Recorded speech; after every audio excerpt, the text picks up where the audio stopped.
What's up, donkuses, you bunch of you bunkies? It's me, Luggy the Wuggy. Kill me. I've been wanting to make a video about this for a few days, and so I made a video about Pokemon instead. Cyberpunk Edgerunners did not come out recently, but I watched it recently, so it might as well have come out recently because it didn't enter the world of me until just a little while ago, and I've got some stuff to say about it. Obviously, I really liked it. I thought it was pretty good. I don't think that it was perfect. I'm not gonna suck its dick all night long because I don't think that it was that incredible. I have my own problems with it, but the overall story and the overall message and what the writers wanted to say with the story, I think was really creative and interesting. Not even just creative, it was just really well done. It's not something that we've never seen before. It's a tragedy, and it made me sad, and it made a lot of people sad. It probably is what it looks like based on the internet. The internet has a lot of sad things to say about this. The main thing that I want to talk about isn't necessarily the show itself as much as it is just the idea of it being a tragedy and tragedies in general. Like, I'm not going to review the show. You can look at anybody else's video and they'll tell you that the show is good, and they'll tell you what's wrong with it, what's good about it. I mainly want to talk about the fact that this is a tragedy and it came out recently, and there's not many tragedies that come out. There's not a lot of tragedy in cinnamon anymore. Fetch, this is a hard video to make. So there's a big difference between a tragedy in real life and a tragedy in storytelling. In real life, a tragedy is like single mother of 4 kids dies in a car accident. Oh no, it's sad. It's like, that's really sad. That's really sad because that was sad. But if you did that in storytelling, in a movie or a TV show or a book or anything, then it'd be like, that was lame. Okay? In storytelling, a lot of the time, there's an additional aspect to the tragedy. It's not just look at the sad thing that happened. It's look at this beautiful thing that happened. There's very rarely a tragedy that occurs in a tragic story that happens without something beautiful happening first. And I don't think that we really talk enough about the fact that they go hand in hand. Not saying that there's not people talking about the fact that in Cyberpunk Edgerunners, there's obviously a beautiful romance between David and Lucy, and I'll get into that later because that romance is wacky doodle, and I don't think people are talking about that enough.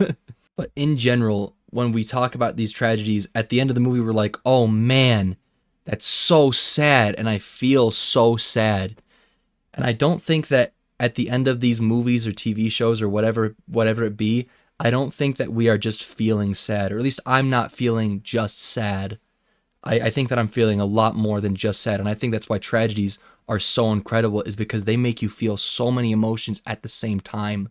It's a lot more than just a happy ending. Not saying that happy endings are bad. I think happy endings are great, and I'm not going to pretend that you have to write something that is tragic or absolutely gut-wrenching in order to make a good story. But tragedies, when done right, give us the ability to feel so much more than just sadness, and I think we need to give them credit for that. When I finished the show, I was sitting over there on my beanbag, and I finished it, and I'll admit that I teared up and shed several tears. I didn't cry. It's not like I broke down, and I wasn't like I wasn't dying like that. But I did, like, I just leaned my head back like in the end of Blade Runner 2049, and I just like wept silently for a second. And why did I cry? Because I wasn't thinking about how sad that ending was. I wasn't like, oh man, that was so sad. The thing that I was thinking about primarily was how beautiful everything that came before that was. I think a sad ending has the ability to punctuate that initial feeling of beauty and that initial that's something there in those first few episodes between Lucy and David is so special, and it's so beautiful, but it's also so stupid. And again, we're going to get into that later, but it is so special to watch that for the first time and see how it unfolds and be like, dang, that's incredible.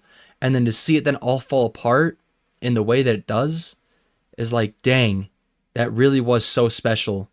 And those moments are so much more impactful now.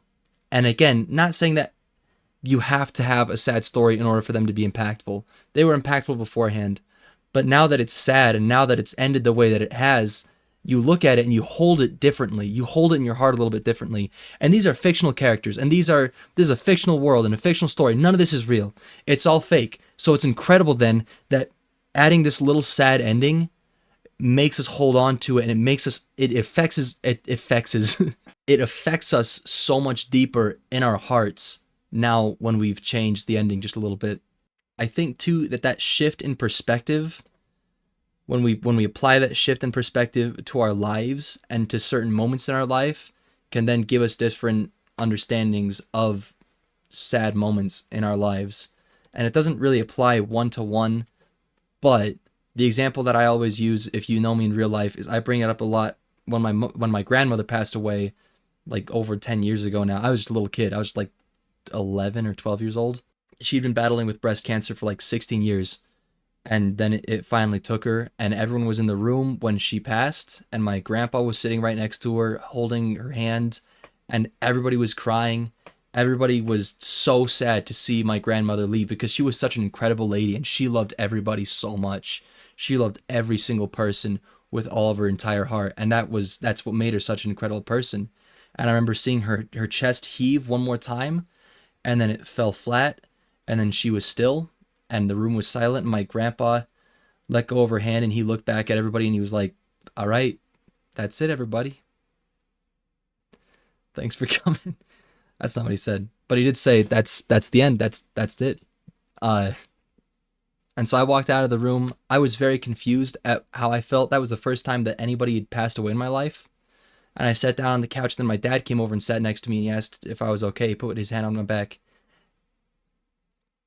And I was like, dang, are you okay? He was like, yeah, I'm doing okay. I was really astounded and impressed by his composure, because that was my grandmother that passed away. That was his mother that had just left in the other room. And here he was, and he was just kind of going through it with me in the same way, but he was just processing it a lot better than, I don't know, it was interesting. The moral of this whole story, the reason that I bring this up to so many people is because after I've thought about it so much, this has become such an important memory to me because there's so much beauty in it. It was so sad to watch my grandmother go. I was really young when she left, and she has grandchildren that were even younger than me, that were way younger than me, that barely remember anything about her at all. And that's heartbreaking, really, because she was an incredible woman. But the people that were there loved her so much. And I remember the look in my grandma's eyes as she was looking at everybody, and she wasn't afraid of death, and she wasn't afraid of dying, and she wasn't sad that she was leaving. She was just sad that she was leaving everybody else behind. And so that was really just something else, to look at the amount of love that was in that room at that time, and to remember that and to hold on to that.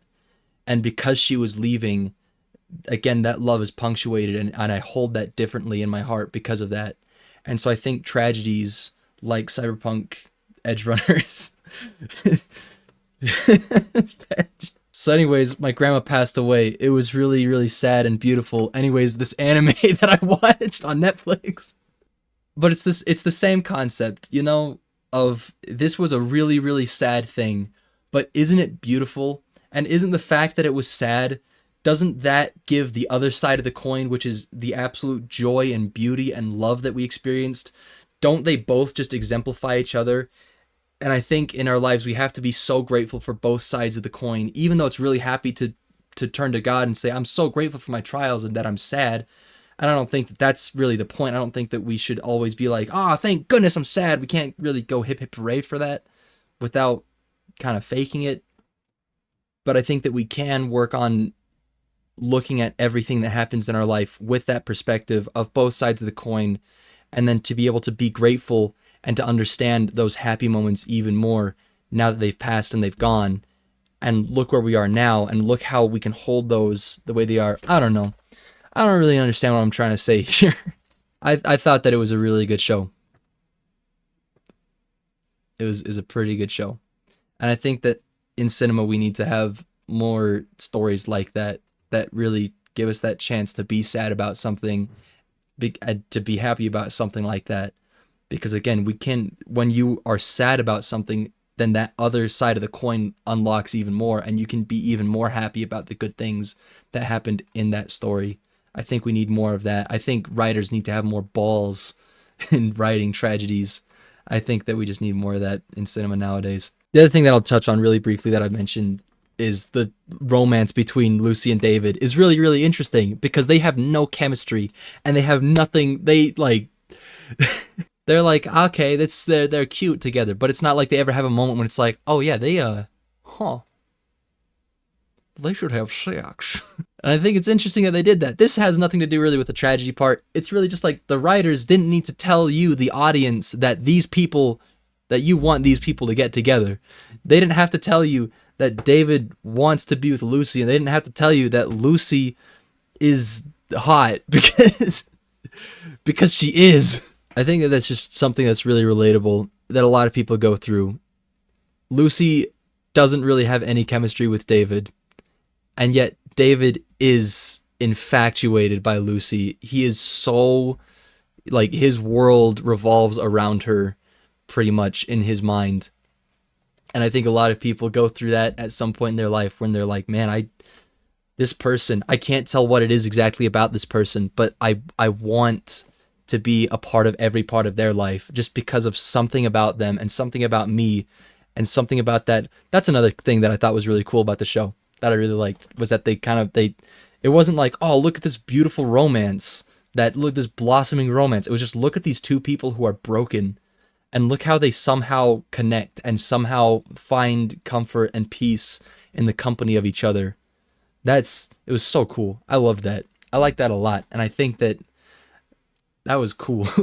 Not to then mix it up with other romances and other shows where they're like, look at this man and look at this woman have sex. Put my pants. Because sometimes writers are just lazy and they don't write good character romance. But this was different. It was a good romance, despite the fact that there was nothing there. There was nothing romantic there, except for, I don't even know. Fetch. Like this video if you want me to be president of the United States. I sure know that I'm gonna like this video. And subscribe to my channel if you want to click a button that does nothing. It does fetching nothing, I promise you. But, subscribe so that I can see the number go up and be happy. I'm just kidding, I don't care about views.